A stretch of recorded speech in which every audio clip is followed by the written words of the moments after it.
On va retrouver Marie Calland, du coup, qui va présenter son parcours.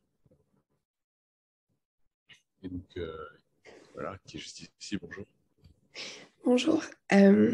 Donc bonjour à toutes et bonjour à tous. Merci beaucoup, pareil, de m'avoir invitée.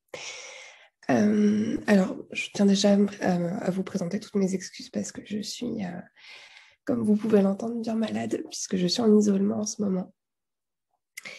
Donc, je vais faire en sorte que ce soit le plus audible pour vous. J'espère que vous m'entendez bien d'ailleurs. Et donc voilà. Alors, pour ce qui est de la présentation de mon parcours, puisque je crois que c'est avec ça qu'on commence. Je ne sais pas si on peut passer sur la slide qui suit, du coup. C'est parfait, merci. Donc moi, j'ai fait un bac économique et social en 2015, à l'issue duquel je suis partie en licence de psychologie, donc à Paris-Nanterre. Vous verrez que je n'ai pas un parcours des plus linéaires, puisque j'ai fait une petite boucle entre la licence et le master. C'est vraiment quelque chose que je mets toujours en avant quand je présente mon parcours d'études, c'est que les études supérieures, en général, ça peut être linéaire comme ça peut ne pas l'être, et c'est pas un problème. On avance tous à des rythmes différents et on a tous des intérêts différents.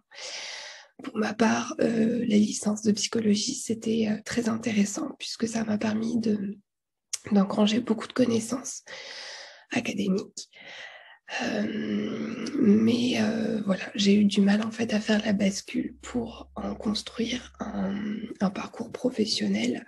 Et donc voilà, mon projet n'était pas suffisamment construit. Donc comme vous pouvez voir, j'ai candidaté de manière un peu mécanique comme ça en master, sans grande conviction, je dirais. Et donc de fait, je n'ai pas été prise. Alors, par contre, j'avais à côté cette appétence pour la langue des signes et cette envie de découvrir autre chose. Je suis vraiment désolée. J'ai donc fait ce parcours de formation qui, avec un certain laps de temps, comme vous pouvez voir, entre la formation la première en langue des signes et puis le début du DU. Et donc, j'ai occupé ce temps-là en ayant un poste de vendeuse, donc à temps plein, la journée. Et puis, donc, le soir, j'étais surveillante de nuit à l'Institut national des jeunes sourds de Paris. Et donc, voilà, j'ai fait des semaines assez costauds en termes de travail et ça a été une expérience professionnelle qui m'a beaucoup plus servi que je ne le pensais. Puisque donc ensuite j'ai quitté mon poste de vendeuse pour commencer le DU. J'ai conservé mon poste de nuit par contre. Et puis sans surprise, le premier confinement est arrivé et donc a coupé court à mon DU. Et ça a été l'occasion pour moi de réfléchir à ce que je voulais vraiment faire. Et les derniers mois avaient été riches en fait en termes de réflexion sur et bien sur le monde du travail. Les sciences humaines me manquaient également au final. Et puis, le fait d'être psychologue en cabinet, moi, ça ne m'intéressait pas. Par contre, j'ai découvert, au fur et à mesure de mes recherches, ce qu'était que le psychologue du travail. Et donc, j'ai postulé à Paris-Nanterre, entre autres. Et j'ai été reçue puisque j'ai fait ma rentrée en septembre 2020. Voilà. Et donc, c'est au cours du Master 1 que j'ai découvert ce qu'était l'ergonomie. Et donc, j'ai fait le choix de me spécialiser en Master 2 sur le parcours ergonomie. Puisque donc, si vous faites les recherches, super, sur, sur la plaquette du Master de Nanterre, vous avez 2 itinéraires. L'itinéraire après qui est plus psychologie du travail, un peu RH, et puis l'itinéraire ergonomie dans lequel je suis, et donc dans lequel je peux plus parler, puisque je le connais un peu plus. Alors, c'est la première fois que je fais cet exercice de présentation, je dirais. Donc, j'avais prévu grosse présentation des UE, mais en 15 minutes, ça ne rentre pas. Le fait de vous présenter 2 années de master, c'est bien trop court. Donc, je vais essayer d'être assez brève. J'espère que vous m'entendez encore. Alors, donc, en master 1, vous avez des matières qui vous permettent de vous introduire la psychologie du travail et des organisations, ainsi qu'à l'ergonomie. Donc, tout un historique qui vous est présenté, un petit peu de psychologie sociale aussi également, avec toutes les théories néoclassiques, l'école des relations humaines, on vous présente un peu Taylor, Fayol, Weber, etc. Vous avez aussi également des enseignements qui s'appellent séminaires inégalité, avec contexte menaçant, capacitant.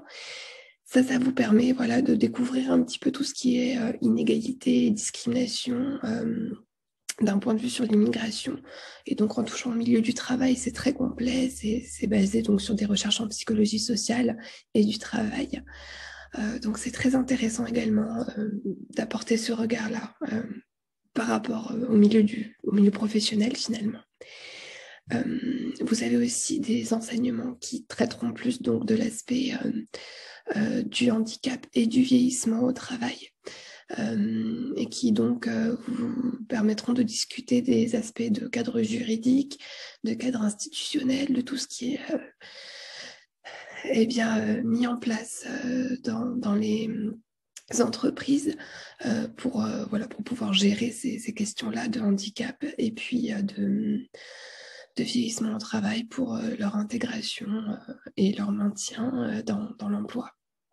Donc ça, c'était un cours qui était proposé par une intervenante donc qui, elle, avait les 2 pieds dans le milieu professionnel. Elle venait juste intervenir dans le cadre de ce cours. Donc c'est très intéressant parce que ça met les 2 pieds dans le concret, en fait.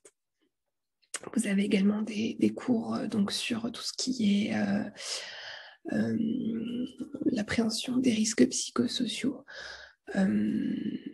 Donc ça vous permet de découvrir un petit peu tous les systèmes socio-techniques, leur fonctionnement, donc les risques psychosociaux, et puis la manière dont on commence à appréhender un peu les solutions.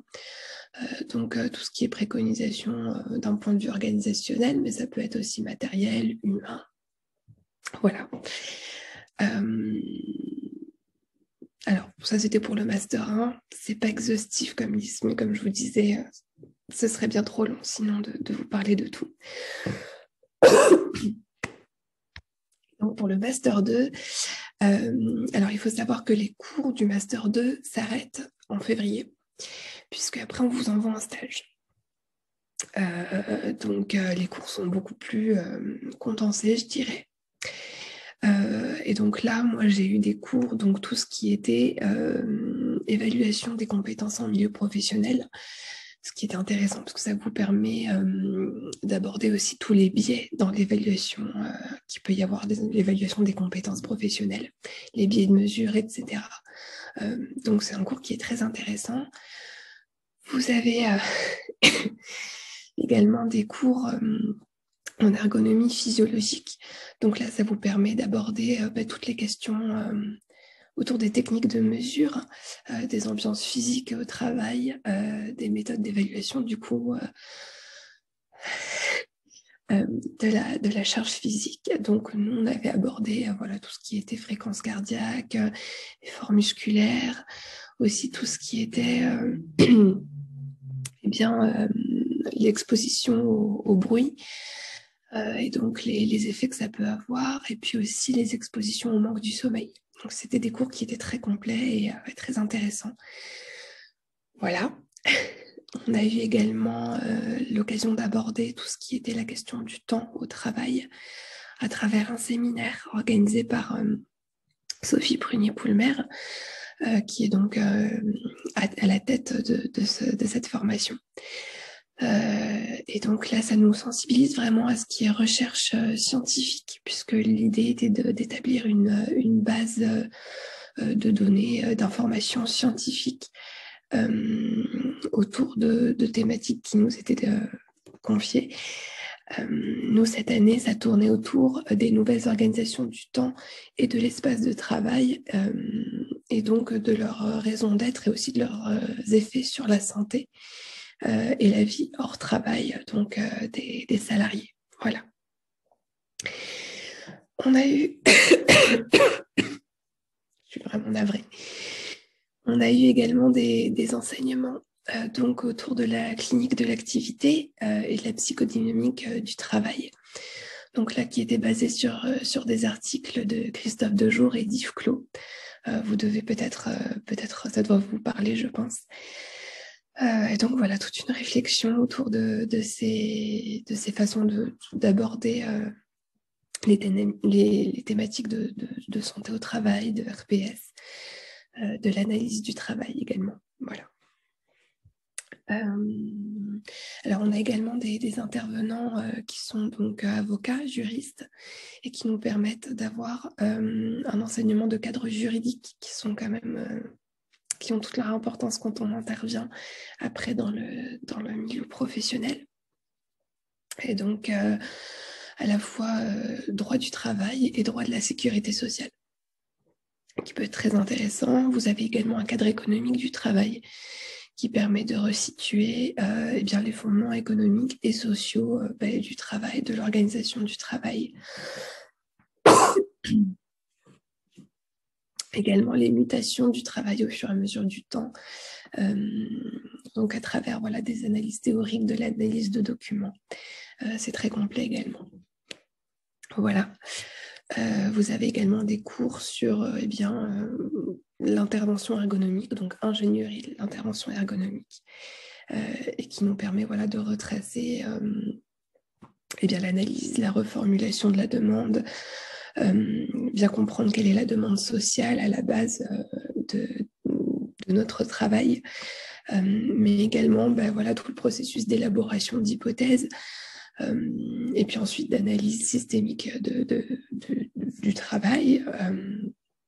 Donc voilà, ça vous permet d'appréhender tout ce déroulé de l'intervention ergonomique. Voilà, vous avez donc également des enseignements qui regroupent les modèles ergonomiques et de conception en analyse du travail. Cours qui est proposé par Monsieur Louis Gallet, d'ailleurs, que vous devez peut-être connaître, je crois, parce que j'entendais certains qui étaient de formation similaire à la sienne. Voilà. Et puis enfin, donc, je voulais vous parler du projet collaboratif, qui est donc pareil, encadré par Madame Prunier-Poulmer, et qui normalement a lieu sur le M1 et le M2 en continuité. Nous avons réalisé le M1 complètement en distanciel, donc ça c'est surtout focalisé sur le M2. Et donc c'est un enseignement qui vous permet de découvrir ce qu'est la conduite de projet. Et ensuite, de mettre en place un projet sur le M1 et sur le M2. Alors, toujours centré du coup sur la question du travail. Pour notre promotion, donc nous sommes en train d'élaborer un projet qui mettrait en lumière les métiers de l'ombre, et donc sous la forme d'un défilé, comme d'un défilé de mode, où l'on présenterait donc les tenues caractéristiques de ces métiers choisis, avec tout un apport également scientifique et puis beaucoup plus académique. Et donc on est en train de travailler à mettre ça en place. Et comme pour nous la première année a été un petit peu particulière, je pense que ce sera donc la promotion suivante qui prendra le relais pour que ce projet puisse voir le jour. Voilà. Je pense qu'on peut passer à la slide suivante. J'espère que vous m'entendez toujours bien. Voilà. Alors donc ce master participe à l'obtention du titre d'ergonome junior certifié. Vous obtenez également le titre de psychologue à la fin si vous avez donc effectué les heures de stage nécessaires. puisque voilà, il y a plusieurs conditions en France pour obtenir le titre de psychologue. Donc si on récapitule, en Master 1, vous avez un stage de minimum 200 heures à effectuer, avec donc un rapport de stage à rendre, ainsi qu'un mémoire de recherche, puisque c'est un master qui prépare à la fois bien des professionnels à intervenir ensuite dans le milieu du travail, mais qui permet aussi de préparer à un parcours en recherche pour ceux qui le souhaitent, et donc à faire un doctorat. Et donc là, vous avez un mémoire donc en M1, un mémoire de recherche à présenter chez nous qui se réalise en binôme. Voilà. Ensuite, quand vous passez en M2, vous avez donc un stage de minimum 300 heures à effectuer. Et là, vous avez donc, si vous êtes en ergonomie, un rapport d'intervention à rendre. L'idée, en fait, c'est voilà, de nous préparer à ce qui est attendu de nous. Ensuite, en entreprise. Et donc, voilà. À peu près pour le master de Nanterre. Que vous dire de plus à ce sujet? J'avais pris quelques notes pour ne pas me perdre. Vous avez voilà un master qui vous prépare en fait à répondre à des vraies demandes sociales d'intervention, que ce soit sous l'angle de la psychologie du travail et ou de l'ergonomie.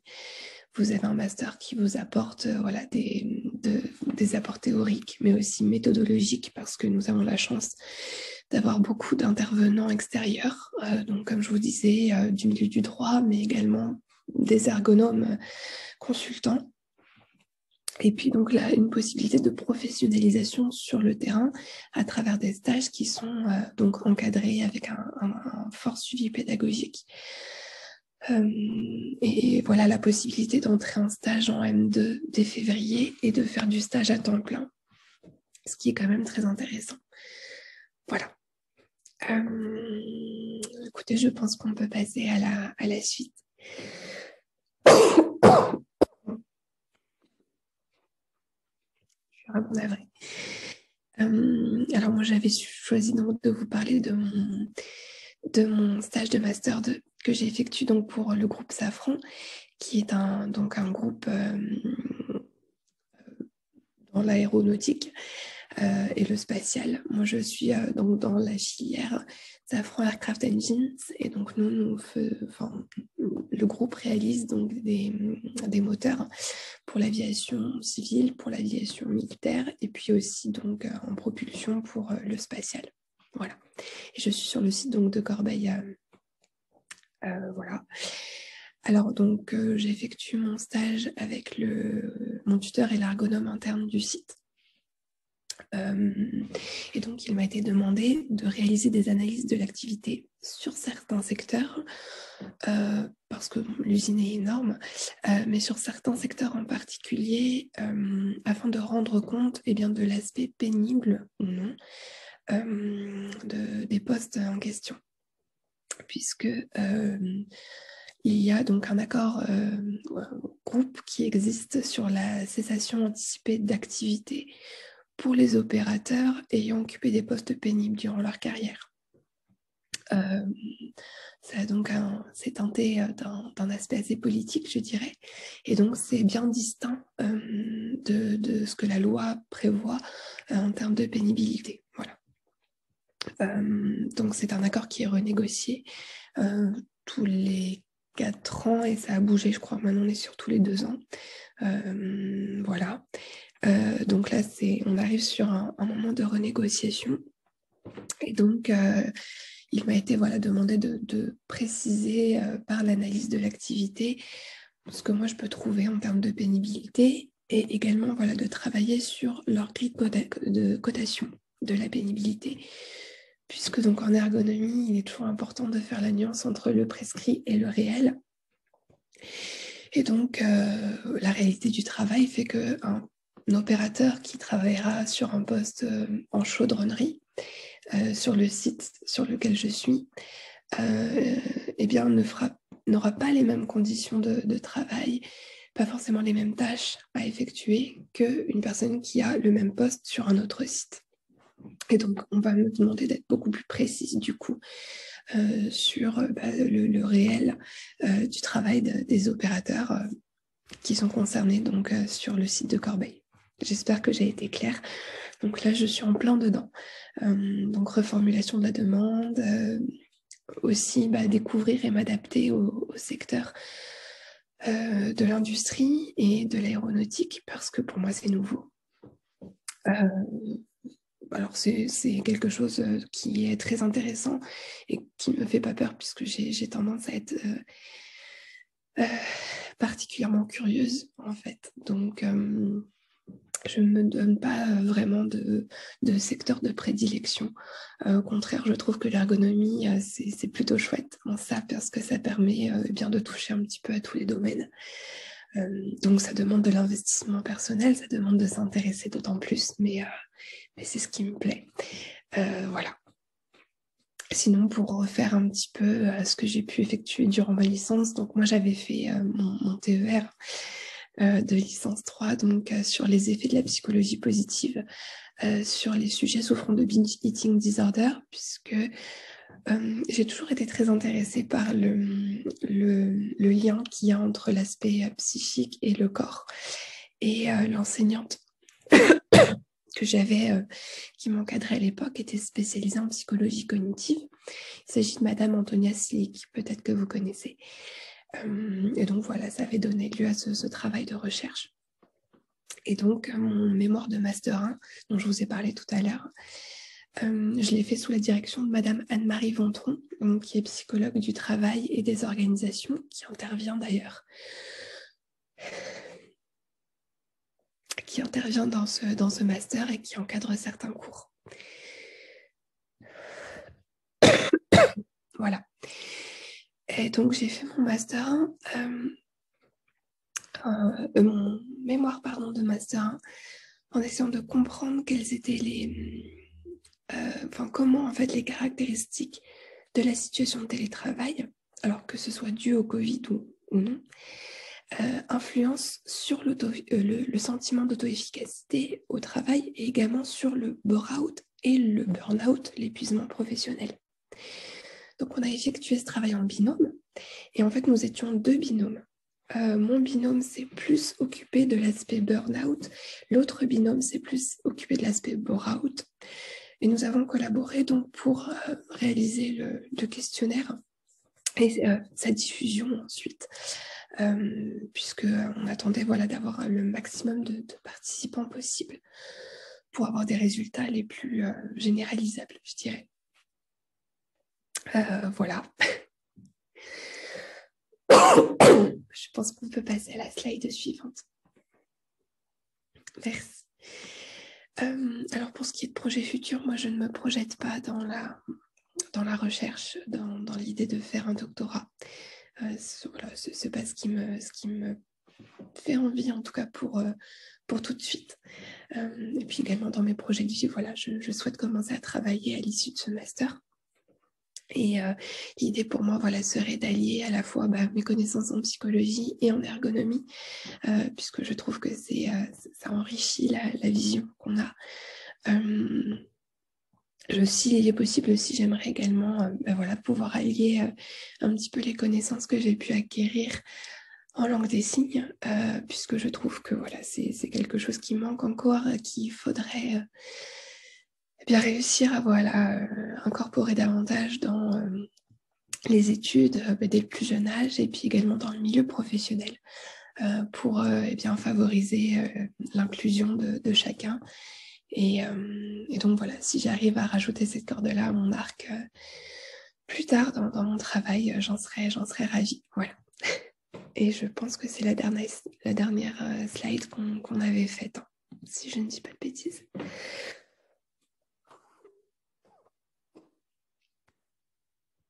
Je suis désolée. Oui, c'est ça. Voilà. Merci beaucoup d'être venu malgré la maladie. Ça m'est tombé dessus cette semaine, c'était pas prévu.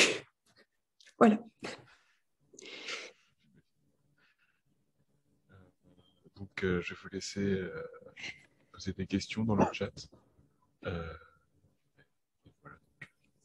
Après, a un peu tout le temps qu'on veut parce que en soi, il n'y a pas d'intervenant après. Oui.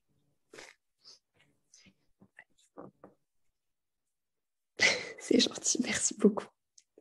Merci en tout cas pour votre proposition. Moi, je trouve ça super intéressant. Ça nous avait été proposé donc par un de nos enseignants, Monsieur Louis Gallet, donc, dont je vous parlais tout à l'heure. Je trouve que c'est une super initiative donc à encourager vraiment. Et puis merci donc à chaque fois pour nos échanges de messages, en particulier donc avec, je me permets de te tutoyer avec toi Louise, surtout sur la fin, donc je n'étais pas sûre de pouvoir faire cette présentation. Merci beaucoup pour votre écoute à chaque fois et votre réactivité. Et merci pour cette initiative, c'est vraiment super et donc à poursuivre.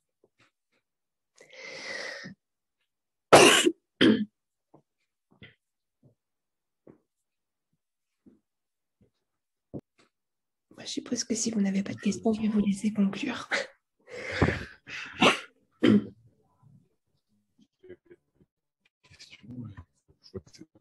pense que c'était très complet, donc merci beaucoup à toi. Et donc voilà, donc on va pouvoir conclure. Donc, on vous a fait un petit tableau avec les dates pour candidater à chaque master. Donc voilà, il est juste là. N'hésitez pas à le prendre en screenshot parce que on va peut-être pas rester dessus pendant très très longtemps. Capture d'écran du coup. Sinon, on peut vous l'envoyer, je pense. Je sais pas trop comment sur Zoom, si c'est possible. Donc, merci beaucoup pour votre attention et merci aux participants, aux intervenants d'avoir participé. Donc, c'était la première édition de ce webinaire et on aimerait bien en faire d'autres après. Donc, on espère vous retrouver l'année prochaine, peut-être pour certains en tant qu'intervenants. On aimerait bien en tout cas. On aimerait bien quand même recueillir vos retours sur ce projet. Donc, on a préparé un petit questionnaire. Donc, vous voyez le QR code juste ici. Ou alors sinon l'adresse qui est juste en dessous, si vous ne savez pas trop scanner de QR code. Le lien, normalement, vous a envoyé dans la discussion. Enfin, il va vous être envoyé. Donc, voilà, il est déjà là. Et donc, voilà, normalement, il y aura toutes les informations dedans. N'hésitez pas à nous contacter sur paul.colitériboire@gmail.com, donc l'adresse qui est tout en bas de l'écran. Voilà, donc c'est tout. Merci à vous d'être resté dans le webinaire et d'avoir présenté des choses.